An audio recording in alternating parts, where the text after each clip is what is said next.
నేను ఎంతో కాన్సంట్రేషన్ ఉన్న వ్యక్తి కావాలనుకున్నాను.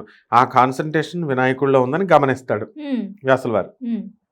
సరే కృష్ణుడు నీకు పనికొస్తాడేమో చూడు అని ఏమి తెలియనట్టుగా అంటాడు. హ్మ్. అంటే సెలెక్టెడ్ వినాయకుడు.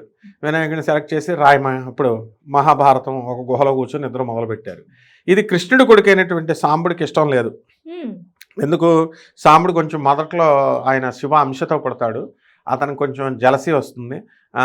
మొత్తం ఎప్పుడు కృష్ణుడు తన తండ్రిని ఓడించాలని చూస్తాడు చెడ్డ హ్మ్. స్నేహాలు చేసి. హ్మ్. అందువలన ఈ యొక్క వినాయకుడిని ఏమైనా సరే ఫెయిల్ చేయాలి అని చెప్పేసి నెమలి పింఛలతో రాసేవారు అప్పుడు.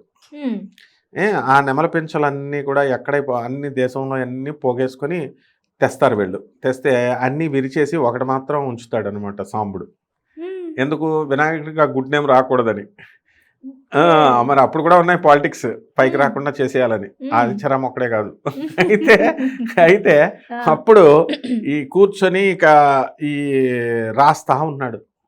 ఆయన ఏం చెప్పాడు, పుటుక్కుమని ఇరిగిపోద్ది మధ్యలో. హ్మ్. అప్పుడు ఎలా మరి మహాభారతం ఏమన్నాడు డిక్టేట్ చేస్తుంటే మధ్యలో ఆపేస్తే నేను ఇంక చెప్పనన్నాడు ఆయన. హ్మ్. ఆగిపోతుంది కాబట్టి లోకాల కోసం ఆయన త్యాగం చేసి తన దంతాన్ని విరిచేసి రాసేస్తాడు. ఆ పెయిన్ మన పన్ను ఒకటి ఇరిగితే ఎంత పెయిన్ అంత అవును. పెయిన్ వస్తుంది ఆయనకి.